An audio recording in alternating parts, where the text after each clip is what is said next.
let the tape roll.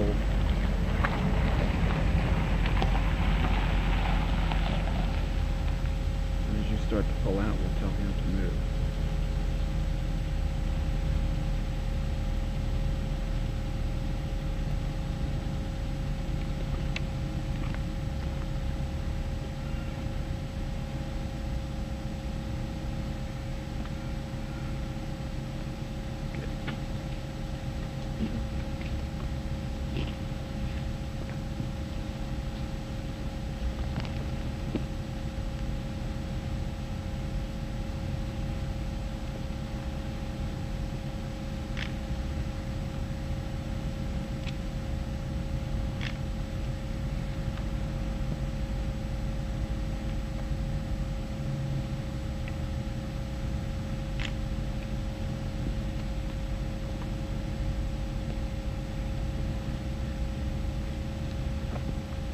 Okay, that's good.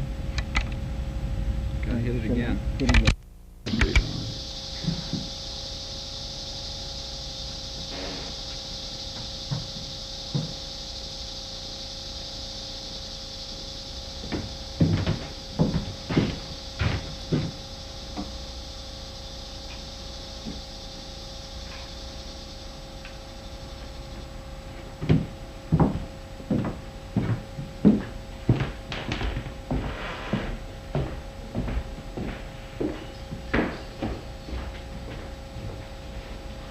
Good.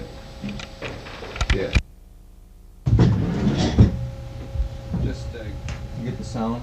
Yeah, just go ahead and talk a little bit. Why don't you tell us a little bit about what you got here on your paper? Test 1 2 3 testing 1 2 3 testing 1 2 3 testing 1 2 3.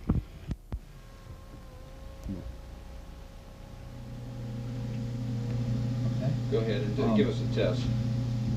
Could you tell us about these papers here that you have in front of us? Ponchia, city views? It's a story about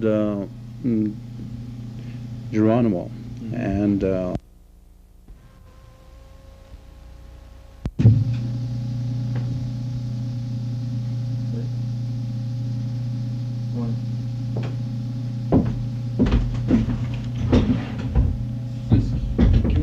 Do that again. We cut off the top of your head there. Should I introduce myself and introduce him? I think that'd be appropriate. All right. Hi, good morning.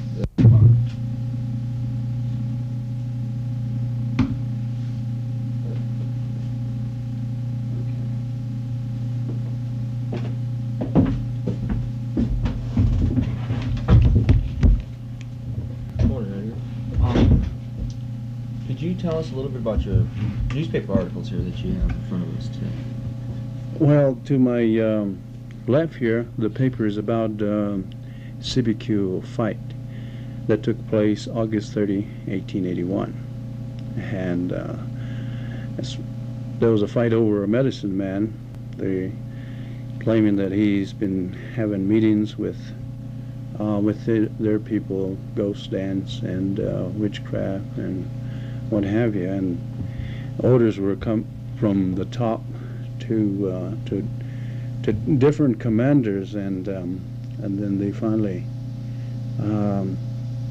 came to the medicine man, and they asked him that from the higher office that they want to arrest him, and he said, I'll go along, but give me 2 or 3 days, and then I'll go. And then the soldiers didn't trust him, so they arrest him. And of course, all the Apaches were looking on the soldiers, and then they camp there at CBQ Creek, near the creek camp. And then there were a lot of things there. They asked one man, Hentic, I think Captain Hentic, to tell the Apaches to stay back from the camp. And Hentik, I guess, only knew go away means wujit, wujit. And then before you know, a fire came, and Hentik died instantly on the spot. And there was another one that died, and all the Apache scout, the Indians, turned on the soldiers, and then they already had the medicine man, and the medicine man was killed right after that. They ordered to kill medicine man right away, and so they killed him. And so the fight broke out, and that's where they had a lot of these soldiers were killed. 6 cavalry. The guy that was in charge was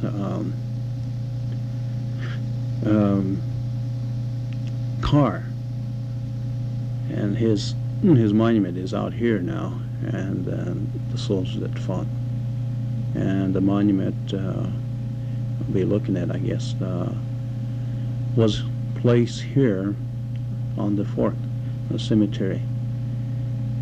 These fellows were buried first at CBQ, and then the soldiers went back and got them out, dug them out, and then buried here at the Fort Apache Cemetery. And then in 1930, they dug him out and took him to the Santa Fe. And then in 1970, when we had the centennial here, we had Colonel Warfield, who was who soldiered here in 1918, and my grandfather was Apache scout, and he knew my grandfather pretty well, and I got to know him through when I got a job here as a culture center director. Through him, so he started corresponding, and I started corresponding, and then we finally met each other, and he came for the centennial. He was the main speaker, and he gave us a lot of books, he gave us lots of photographs, and lots of history about the Fort Apache gave back to the Culture Center, and we really respect the man, and help us brought back the monument. And Gus Contero, who works for the tribe, drive a big truck. He and Canyon Contero, we went to Santa Fe and got the big monument. I guess it weighs about a ton, I guess. But we enjoyed doing it, and but it's all history now. It's in the past, and we have maybe 2 or 3 that are on tape. The Apache view on the CBQ fight, but it's very interesting. Yeah. On your other articles here about the arrest in '65. Yeah. This is about the Geronimo prisoner of war for many years, 81 years. Geronimo was captured in 1886, and first they shipped him to Florida, then from Florida to Alabama, and then from there to Fort Sill, Lotney, and then there he's been a prisoner of war for a long time, and then he died in 1909, and I believe that the prisoner of war was released in 1914, and a lot of these photographs we are collecting for the history for children that are coming up, and we'd like to save a lot of the articles, the archives, and anything that has to do with the Apaches. We like to gather all of these here at the Culture Center. You have your dictionary. Could you tell us a little bit about your dictionary that you put together, and what possessed you to put it together? Well, being Apache, I always real interested in the Apaches. In school, I always want to write about the Apache, you know, and I didn't know very much about the Apache. But here I'm live with my mother and dad, and you know, from a child on to say about 6 years old, I spoke nothing but Apache. And then when I went to first grade, there they began to teach me English, and it was very, very difficult for me to learn the English, and it was hard because I'm not used to speaking English all the time. I'm not used to reading the English papers, and the Apache language is a dead language, and there's no words are written down. No one has ever done it, and we just spoke it and lived with it for many, many years. And but I didn't know that the Wycliffe Bible translators, they call themselves summer linguists now, and they've been working with the Apaches for a long time. I don't know when they got in touch with the Apaches, but in 1954 they started on the New Testament Bible at Seneca, about 60 miles from here, where the San Carlos and the White Mountain Apaches, they were having a church camp meeting. And this when the opportunity came for the Wycliffe Bible translators to go and work with these people to get the alphabet, the sound system, and get their own orthography written down. And so that's when they started working on the Bible, and the New Testament Bible is written and in Apache, and hymn books written and read right after that. And it's very hard for Apache to learn their own language in the phonetic system with the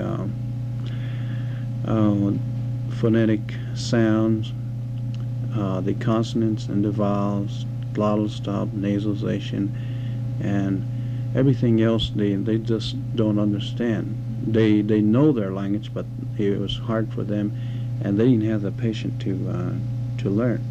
My wife and I were interested in, and we went to school, to Bible school in Kentucky for 3 years, 1960 to 1963, and then we came back to New Mexico, Dulce, Mexico, where the Hickoryas were, and these Wycliffe Bible translators were located at Farmington, New Mexico.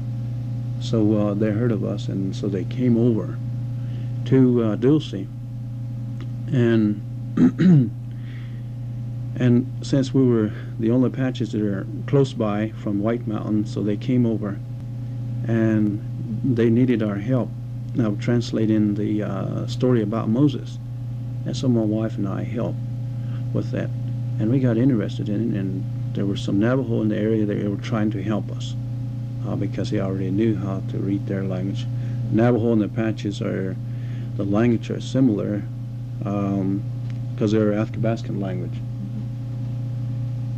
And so my wife and I started, let's say, in '63, and they keep in touch with us because we went to school in Plainview, Texas. I was majoring in sociology and minoring in art, and sociology really helped me, and with the anthropology or with the race of people, different classes, and because I live in Kentucky with the hillbillies, and I live with the Hickoryas, and I live with my people, the ethnic group, and then now in Texas, people, different people and different culture, and so it was a great opportunity, and I learned a lot of things through a lot of their habits. And so there we came back to reservation from Texas to New Mexico, and then we came back and we began to teach on the reservation. And we taught at CBQ. I taught 6th grade. My wife taught 1st grade, and then I came over to Fort Apache here, and I taught well, English 400. Helping the Indians to go drill through the English sentences and every day, because they were having a hard time of expressing themselves in English. And so we worked right along, and then they started a course here, the Apache language. My wife and I took it, and then they made me sort of assistant to help them along. So we worked with the instructor, and then in 1969 there was an opening here. This is just a pilot project for the tribe. They want a director for the culture center. And when I was at Plainview, I did term paper on the Apache, and generally, just not too much, but generally. But I thought there wasn't very much information there in Texas. But now, boy, it's just saying my cub is running over now. When did you get your dictionary together? Well, in '72. '72. Yes, in '72. We work. Well, the main purpose of the Culture Center is to gather all the oral history of our people, just like you're doing now, videotaping. We tape people, the old people, and we like to work with them at their pace, and go slowly and trying to get everything out of them, all the stories that they know. Maybe they know, let's say, the medicine, and then we'll try to get everything, and then even show us some of these herbs, and then maybe we'll go to another person that knows something else about the horse, or maybe something about tanning hide, and then maybe even social singing, or and go to the medicine man, and he'll sing all the songs and tell us what it is, and a lot of the stories. And so we got all of these tapes in Apache. They're all in Apache. Okay, what are we going to do with them now? We have these tapes, and are we going to transcribe into English? Yes, we have to, because we don't have any language. Okay, if we're going to do it, and if we're going to translate it into Apache, then, got to have a dictionary. Yeah. You got to have a dictionary. So that's how the dictionary was formed, is that we have to have a dictionary so it can be by us when we're translated in Apache. A lot of words we don't know, and we like to have an older person with us, and so the person, we could just ask the person's right here, and then they'll be just like a living history, but living dictionary, and they help us. And we have 2 ladies that are working with us now, and they're really helping us in this field. Well, these younger girls are typing away, are writing down, transcribing it, and then they don't understand a phrase or old word, and then they'll go to these old Apache ladies, and they'll give them, they'll ask them, and then they will tell them or explain to them what it is. And so it's very educational, and we're learning a lot, and we hope that we can put a lot of books together, volumes of books. We have over 400 tapes that we have interviewed people, and those people have died and gone, and we have taken pictures of them. I wish I was a photographer, but I'm not a photographer. I use instant matic camera, and Polaroid, and tape recorder, just for the translation, not for the radio and stuff like that. So your dictionary, basically your language holds your people together then? Yes, well, the Apache language, I mean our language, our mother's language, Ton, is very important to the tribe, to any tribe. That's the main core of our culture, of our religion, of anything. The name of birds, animals, people, body parts, numbers, songs, colors, and the Could prayer. You tell us some of these, the birds and body parts, maybe? Well, the body parts would say my hands would be shikun. My hair would be shizil. My nose would be shichi. My mouth shizet. My eyes shida.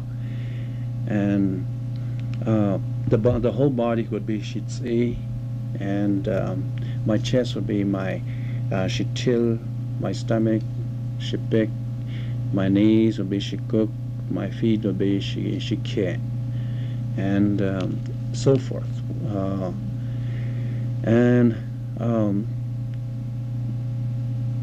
There are many other things that I found interesting about the body part. Most of the Athabascan people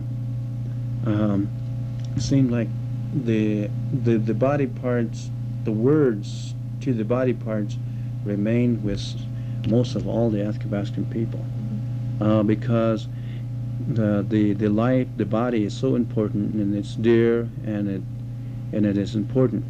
And since they're close to the body, the hand is close to their body and mind, that everything is still there, the words and everything. What I'm trying to say is that, like Navajo would say all the body parts the same way, the Hickorea, the Muscalero, the Camp Verde, those Athabascan Indians seem like the body parts would be the same words, almost the same words in the body that we would say in the White Mountain Apaches. But when you begin to go outside and begin to point out different objects, then it becomes different because of the different probably terrain, a different animal in different places, for this Athabascan. But it's very interesting. Like the Navajo, they would say the horse, chi, a deer, they would say bi, and dog, they would say lichane. In the Hickorea, they would call the cat musha, and we would say giri. But we didn't have any domestic animals such as cat. Giri is just the English word where probably when the soldiers brought in the domestic animals, like kitty, kitty, kitty, come here, kitty. And that's where the Apaches caught on. And but like the cat family, like the bobcat, we call it Ndoichbach, and then the mountain lion we call Ndoicho. So if it's all in the cat line, then the little kitty cat shouldn't be kitty. It should be Ndoi something, Ndoi Jaje or something small. But so a lot of things, and just like body parts is interesting to me because and then like the Athabascan and maybe back in Canada also, or in Alaska, say about some of the same things, like fish, they would say hluk, and then the water, tu, and then the leaves, or the cottonwood leaves, chata, ita means leaf. And there's some interesting things that I'm learning about ourselves through the language, and it seems like you can see the footprints of where our people has come from. Do you know any of the stories or the legends of the area, or the peoples? Do you have any on file that you might be able to read to us? Well, a lot of our people, they can't go back, way back, like some of the people can, you know, because a lot of the old people can go way back because they're old and live so long. Like I said, because of the problem of writing the language down, that we didn't capture all the beautiful story probably way back there. But we have captured just some of that has still been carried on to the older people and have gotten it on tape. A lot of beautiful things. And the story of the flood. They said there was a flood here on the reservation one time. And some people don't believe that. And then and a lot of people say that, you know, even the Eskimos and maybe even the Chinese would say there was a flood. And even the Bible says that there was a flood. And I go all over these mountains. There's fossil all over the place. Even the White Mountain, if you go on a White Mountain, there's seashells. At the doorway, you know, there's a rock and it has a seashell in it. So one time this was covered with water. And so there's a lot of beautiful stories, and it's just nice to be in it and let your imagination wander while these people are telling you. They're descriptive through their own language and through your own feelings, and it's just has a nice feeling about working with your own people. These other books here, what do you have in there that you might be able to show us or tell us about? Well, this is what we like to do. These are some of the legends of the White Mountain Apaches. Gane story about, let's say, the same thing with Christ. It's written in the phonetic in Apache, and then underneath it, it's you know, described broken in English. And this is beautiful. I think this. How long is that? Is that the whole book, or? Yeah, this is the whole book all the way through. Is there any phrases that you would like to read to us and then read it back into English after? Well,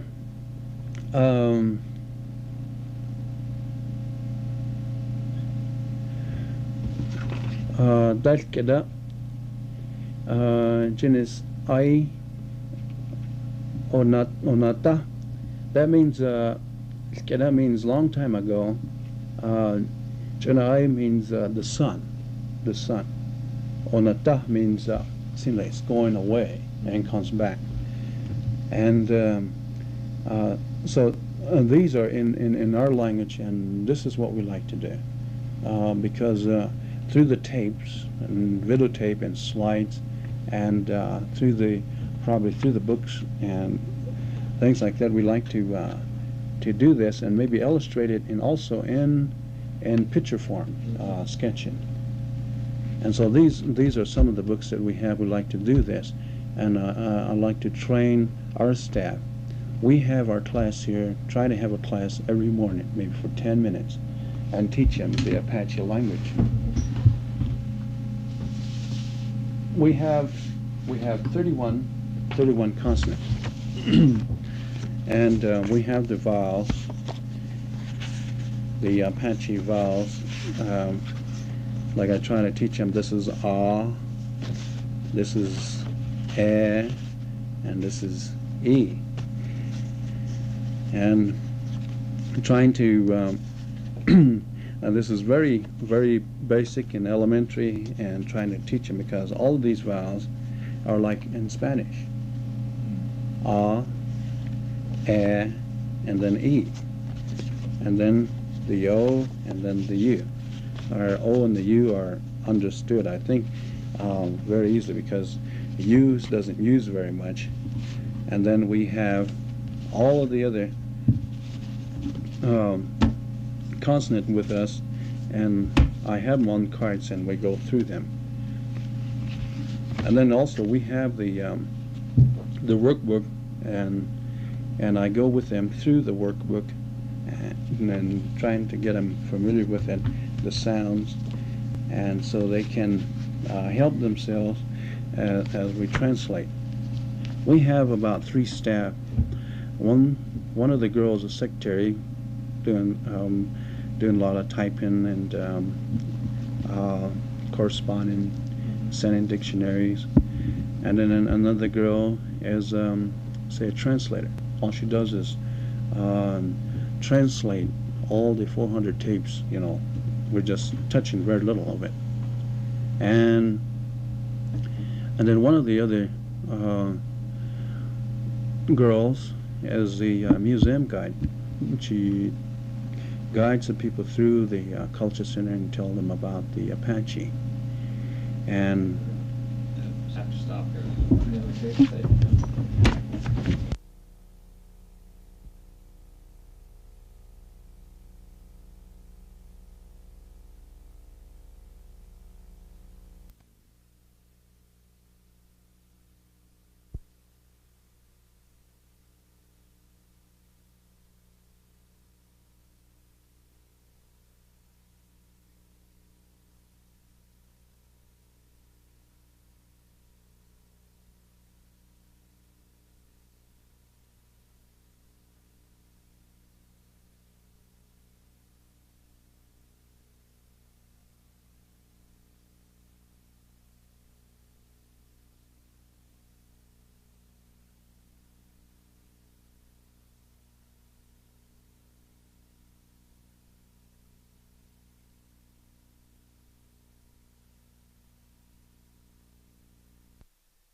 Let the tape roll.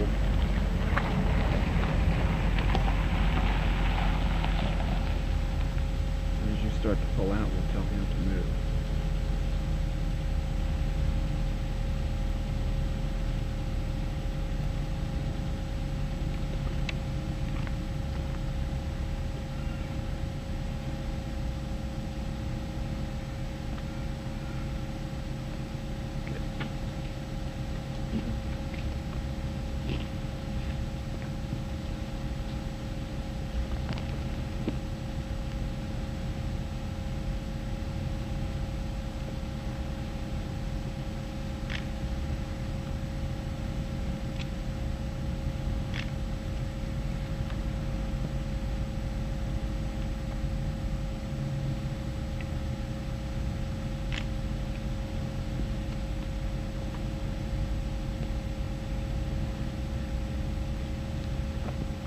Okay, that's good.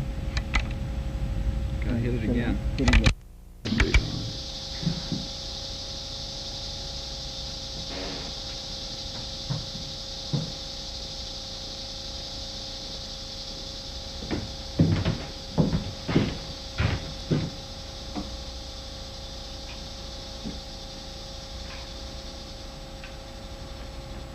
Articles here that you have in front of us today. well, to my left here, the paper is about CBQ fight that took place August 30, 1881, and there was a fight over a medicine man. They claiming that he's been having meetings with their people, ghost dance and witchcraft and what have you, and orders were come from the top to different commanders, and then they finally came to the medicine man, and they asked him that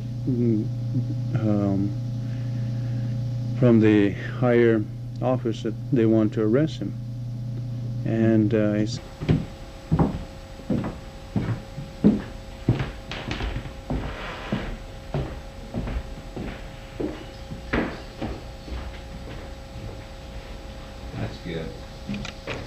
Yeah. Just, You get the sound? yeah, just go ahead and talk a little bit. Why don't you tell us a little bit about what you got here on your paper? Test 1 2 3 testing 1 2 3 testing 1 2 3 testing 1 2 3.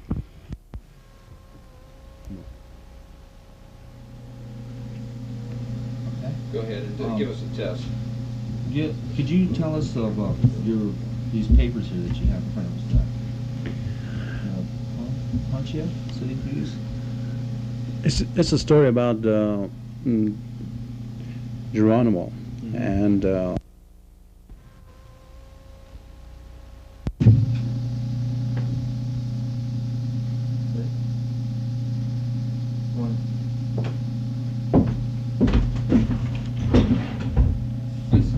Can we have just do that again? We cut off the top of your head there. Should I introduce myself and introduce him? I think that'd be appropriate. Or, hi, good morning.